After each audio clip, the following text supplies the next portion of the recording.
We see death coming into our midst like black smoke, a plague which cuts off the young, a rootless phantom, which has no mercy or fair countenance.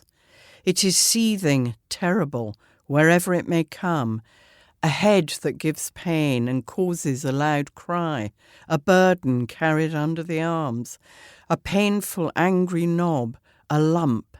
It is an ugly eruption that comes with unseemly haste, the early ornament of a black death. Welcome to the Good Reading Magazine podcast, sponsored by Pantera Press. Good Reading is a monthly magazine dedicated to books and reading and aims to help readers discover their next favourite book. You can find out more about the books discussed on today's podcast at goodreadingmagazine.com.au. Hi there and welcome to the Good Reading podcast. My name is Angus. Minette Walters is perhaps the first crime author to win major awards for each of her first three novels, The Ice House, The Sculptress and The Scold's Bridal. This includes 2 awards from the UK Crime Writers Association and the Edgar Allan Poe Award from the Mystery Writers of America. Minette's first 5 books have been adapted for television, and all up, she has sold over 25 million copies of her novels. I believe that's just a slightly larger figure than the population of Australia.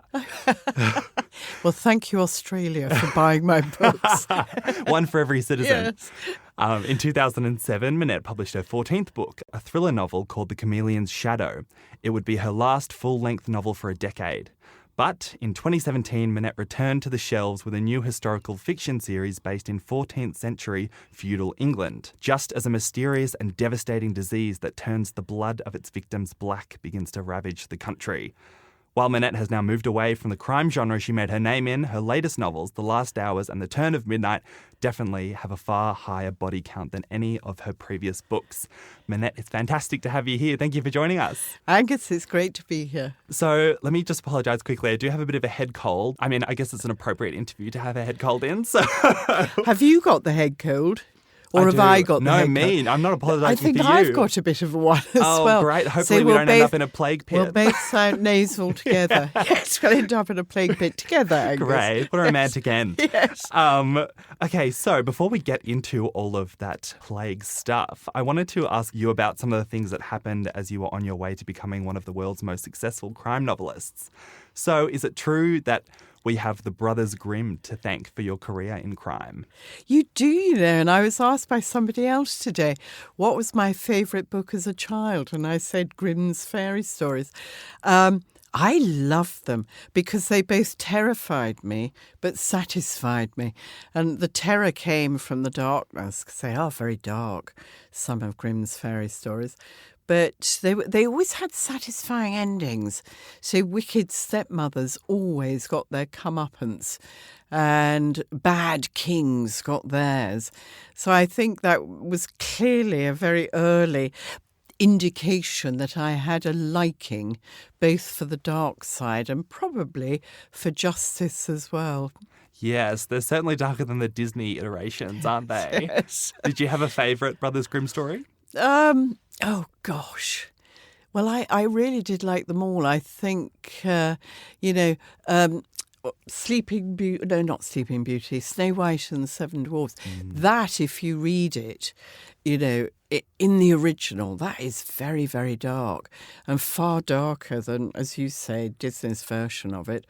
And I was very glad that the wicked stepmother got her comeuppance in that story. From Brothers Grimm to later on in your life, I was reading that you used to edit romantic novellas for the Women's Weekly Library. It just sounded like an extremely challenging job given the subject matter and the rules that you had to abide by in terms of what you stripped out.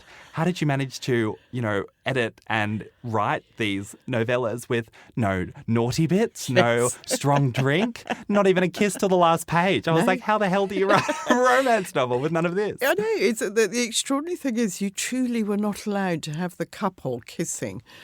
Kissing was all they could do. I mean, forget anything else. Touching further. All that totally forbidden. So all that you could have was a kiss on the last page. Well, this was the trouble. So as an editor, and I edited hospital romances, I could not get decent manuscripts because they were 30,000 words long. So we're not talking short stories. We used to call them novelettes. And I'd read 300 manuscripts a month, but I could only ever be sure that 4 would be worth publishing, and I needed 8 per month. And we made a fortune, you know. We used to prop up all the other magazines in IPC with our little novelettes because people adored them. Right, so how do you do it? Well, I wrote a prototype to show people how to write a romance. And it basically was the fact that you needed a plot.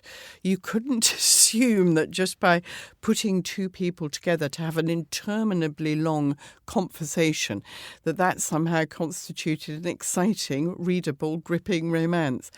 So I suggested they have a plot with the romance as a subplot.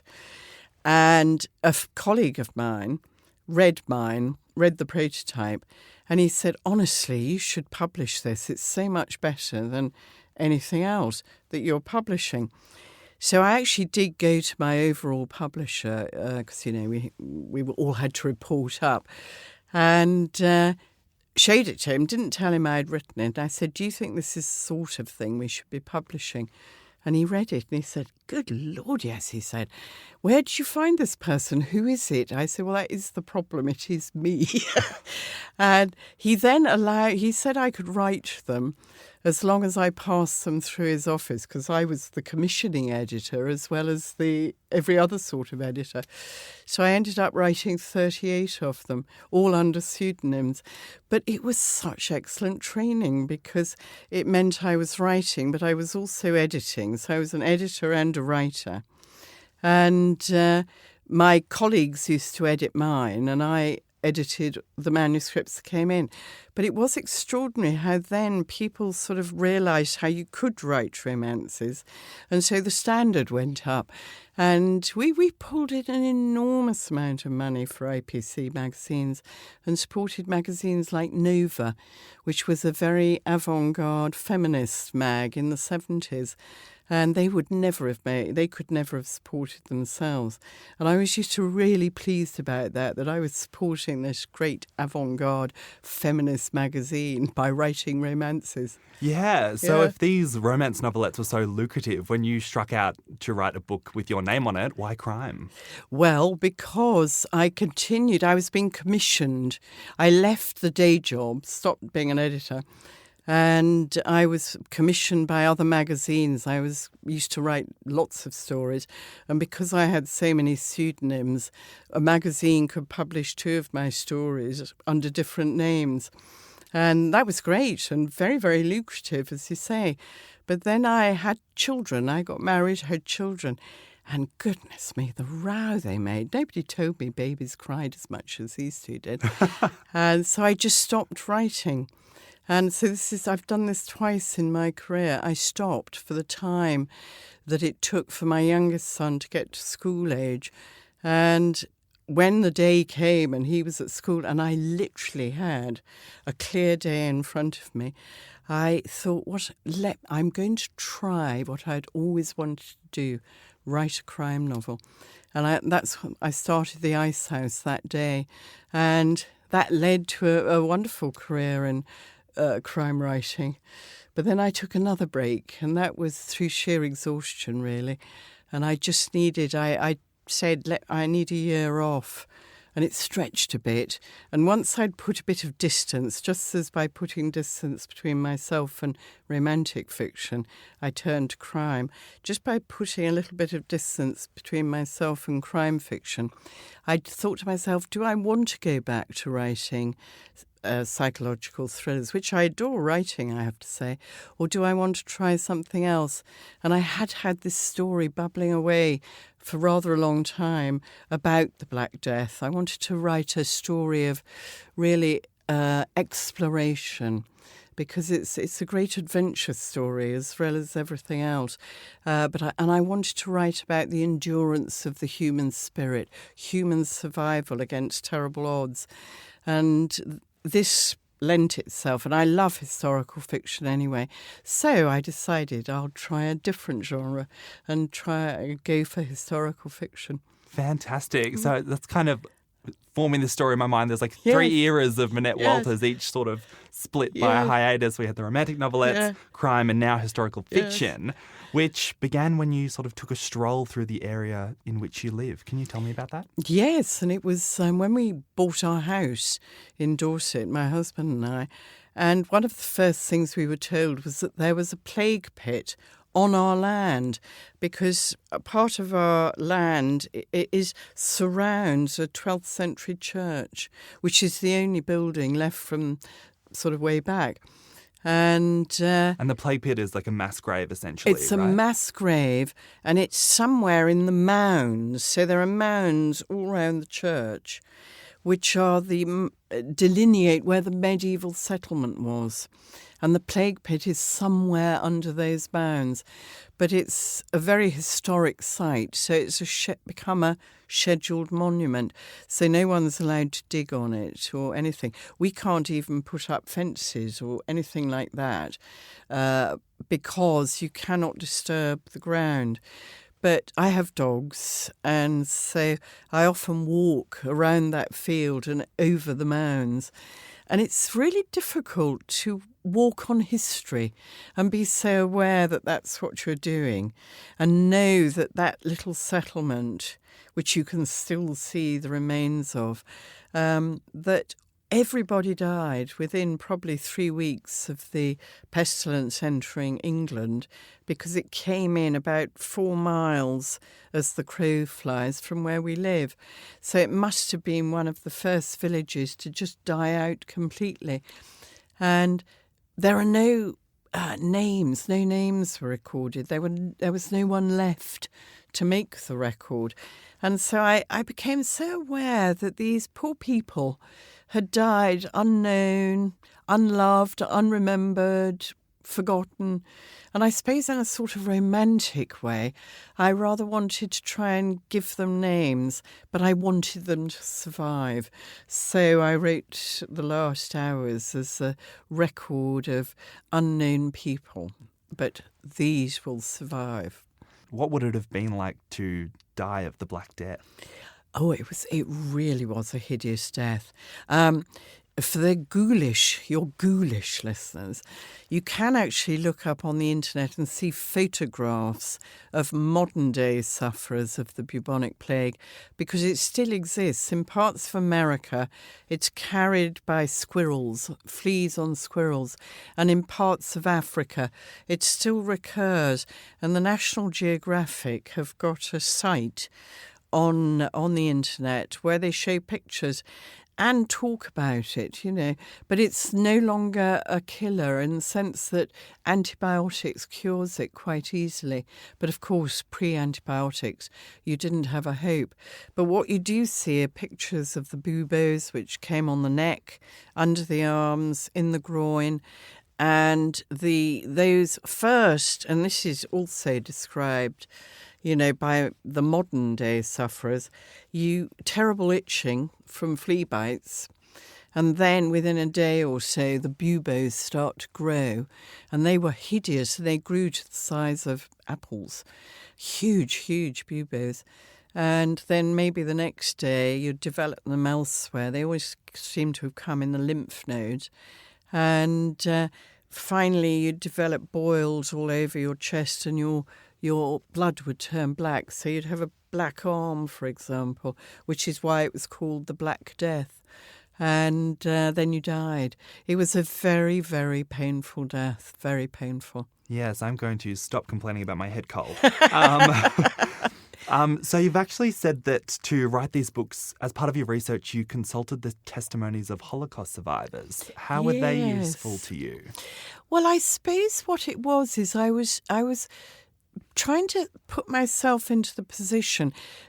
In The Turn of Midnight, which is the second one, the sequel, in The Turn of Midnight, Thaddeus, who's the sort of main male protagonist, he goes to a domain where out of 600 people, only 120 have survived.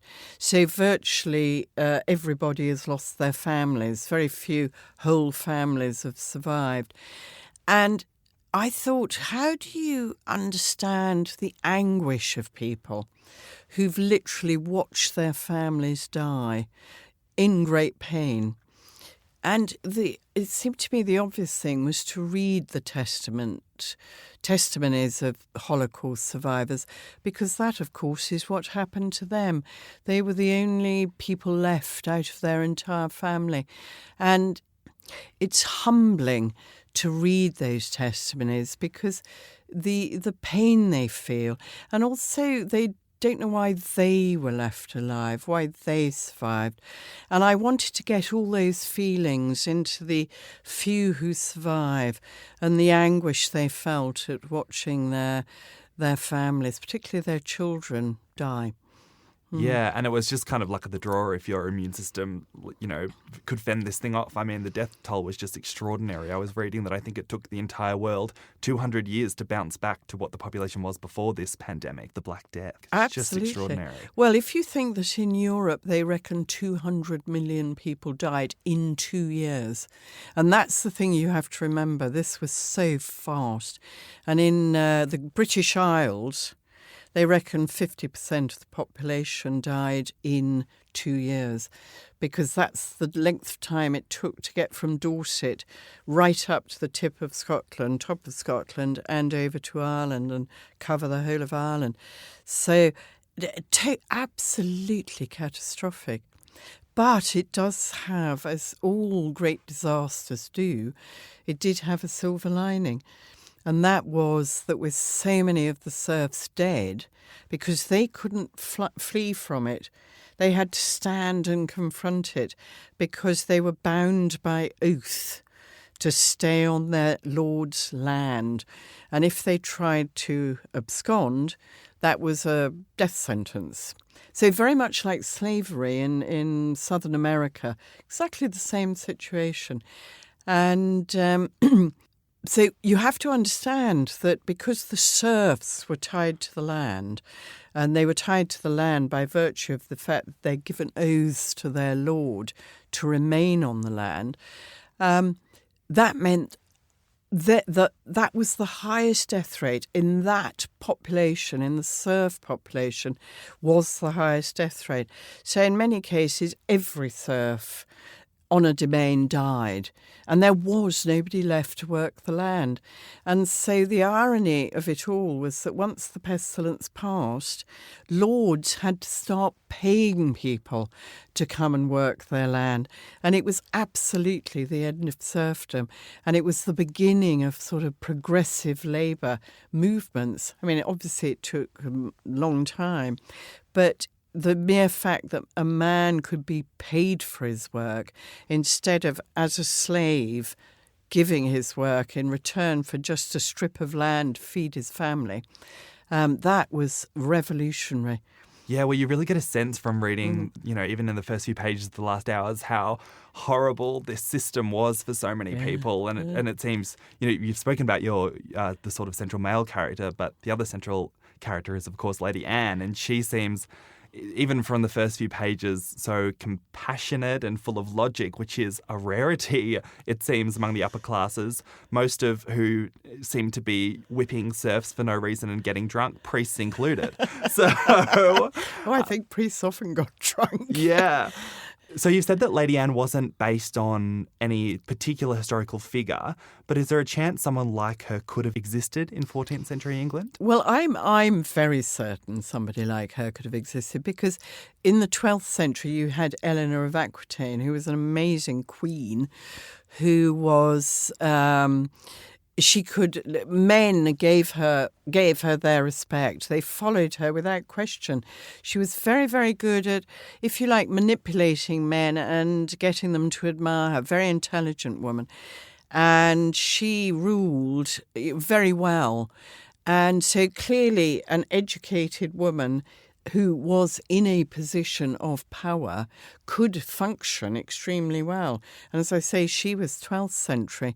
But the best records to look for are the ones of wills made during the period of the Black Death, because their wills were made. And East Anglia, which is East England, there are quite a few records there of women who were if you like, they were daughters. They were the only members left in the family. So fathers and brothers died and mothers. And the daughter was left to inherit a business. And it could be a simple business like sort of wood cutting. Or it could be a more, sort of skilled one like ale making. And there's many records where women took on these businesses and made a success of them. And so if you like, always saying is that when Lady Anne's husband dies, she takes on his business and she makes a success of it, is effectively what we're looking at. But I think what I really did with Lady Anne, because she spends her first sort of 14 years or so in a convent after her parents die. And she goes into a convent where she's taught. And it was, I think it would have been a St. Clare convent. So St. Clare was exactly like St. Francis of Assisi, St. Clare of Assisi. And they both followed the teachings of Christ. So they embraced poverty and helped the poor. They were very humble people. So gave up everything they had in order to help the poor. And that is her ethos. She's very, very compassionate, but she also believes in education because she's received an education. So I think one of the main themes through the book is that education does empower. So she is empowered by her education, having been taught to read and write by the nuns. She in turn passes that gift to the people in her domain. And it was very important, I felt, that she should work very quietly doing that for 10 years at least before the pestilence comes, because she needs to have their trust at the point that she tells them, I am going to shut my husband out of this domain. You're going to come inside the moat. We're going to burn the bridge. He can't come across. They would only have done that if they trusted her, and actually if they didn't want to be caught on the same side of the moat as their very unpleasant lord. Yes. Yeah. Yeah. So, in a sense, and she really understands the importance of education, passes it on, most importantly to Thaddeus, who then becomes her absolute supporter. Yeah. Yes, and for all of these beliefs in education and embracing the poor and all of that, she is branded a heretic. Oh, yeah. Well, she is a heretic. Yes. Well, I mean, was the initial sort of reaction of England when the Black Death entered, could you sum it up as, this is God's punishment and we're all screwed? Well, you see, that's the interesting thing.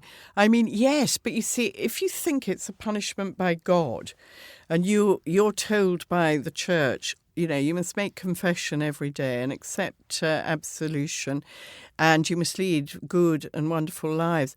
I think, because you're right to say that logic during that period wasn't very, very common. You believed what the church told you. I mean, you really did. Even the lords believed what the church told them. And people didn't have any education. And it's very difficult to apply analytical or logical thinking to anything if you have never read anything different. So you're being preached at all the time, but you've never read anything scurrilous, if you like, that says don't listen to those priests. And so it takes someone with a very free thinking mind, which Lady Anne has, and which she passes on to Thaddeus, that type of education. Question what you're told. Don't just accept what you're told, question it. So in that sense, they are quite advanced. And I think their approach to everything is that what they can see tells them everything. So if you watch, look, observe all the time, you must take what your eye tells you. That will be the truth. Whereas if you just listen to what people keep saying to you, particularly people in power, that isn't necessarily the truth if it disagrees with what your eye is telling you. And I think that's the kind of logic they both pursue. And in terms of the quarantining idea, all she's doing is reversing what she's been doing in the hospital. So she has them built. They build a hospital, only tiny. I mean, it's going to be a wattle and daub hut, but she insists on treating the sick in the hospital rather than leaving sick people to pass their germs, like your head cold, Angus. Hopefully not to you. Exactly. Pass their germs to other people. She quarantines them inside the hospital. So the worst diseases in those days were things like the flux, that was diarrhea, bad water, that kind of thing. Well, that passed around very, very quickly in a community if people weren't segregated. And so she uses the same logic when it comes to the plague. Instead of, as it were, she quarantines the well and keeps the sick out. And that was heresy, because the priests had said you must be good. And to be good, you must welcome everybody, you must give all beggars charity, all this, all that. There were great rules on how you should behave. And it was thoroughly heretical to say the church is completely wrong. We are not going to welcome beggars into our community. We are going to shut them out, which is what she does. And the only way to survive. Yeah. Precisely, because they don't catch the pestilence. A lot of people have been asking you to sort of reflect on the differences between writing historical fiction and crime, but you seem more predisposed to write about the similarities. So what similarities are there between these two genres that you've written? Well, from the author's perspective, you have to bring many of the same skills to both genre. And so in order to write crime genre, you do have to know about crime, criminal techniques, police procedures, all these kinds of things. So that requires that sort of research. And you need to then, in order to construct a story, sort of decide on a murder, but then you've got to analyse it as the story progresses, if you're going to reach a conclusion at the end, in other words, reveal the murderer. And history is very similar. You've got to understand the period, and then you've got to kind of create characters and set out to analyse how will those people, how can they most effectively make this period come to life. But, if I look at my romances, and then I look at my crime stories, and then I look at these two historical novels, to me, the same thing applies to all of them. And at least I hope it does. And people have written to tell me it does. And that is that I think they are all page-turners. So even with my little romantic novelettes, I used to get letters saying, I couldn't put that down, and they only had to read 30,000 words. And I've had so many people write to say they just could not put the last hours down. And when was The Turn of Midnight coming out? So hopefully now everyone will be pleased that they've got the whole story now. Yeah, you've also said that out of any book that you've written, you got the biggest response from fans from The Last Hours. I did, Why yes. do you think that was? Well, I think it's because in many ways people find it much easier in a way they to engage with history in the sense that they understand it themselves, the historical setting and the historical background. And so, which is much harder with crime. People don't necessarily want to admit that they can identify with Hannibal Lecter, for example. They don't want to write and say, that was brilliant. I really identified with Hannibal Lecter. But here they really want to write and say, I could picture the landscape. I really could picture Lady Anne.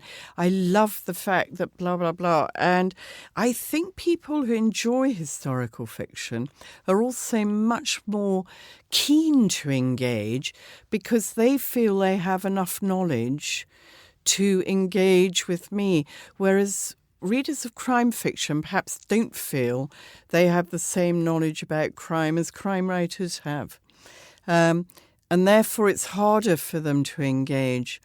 And If that's the reason, I don't know, but it is absolutely amazing. I've had the most wonderful reception for it, and it's really pleased me, really has. As a last question, Minette, I read that when you're not writing these fabulous page-turning novels, you love a bit of DIY, like carpentry, plumbing, decorating. As a bit of a break, I guess, from the cerebral demands of writing. So I'm just curious to know, is there a project that you threw yourself into after completing The Turn of Midnight? Well, funnily enough, you say that. Yeah, I wanted a nice brand new kitchen.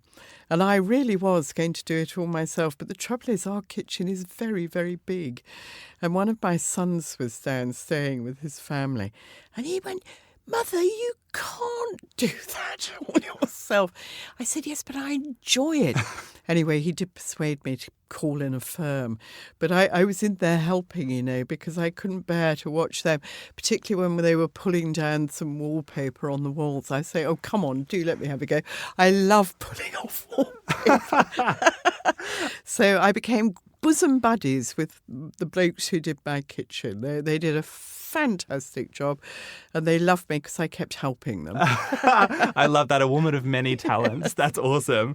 Well, thank you so much, Minette, for coming in. I've absolutely loved reading The Last Hours and can't wait to read The Turn of Midnight. Thank you. Great. Angus, it's a pleasure. Thank you so much for having me. You're welcome. The Last Hours and The Turn of Midnight by Minette Walters are published by Allen & Unwin. They're available from all good bookshops, including Good Reading's online bookshop at goodreadingmagazine.com.au. Thanks for listening.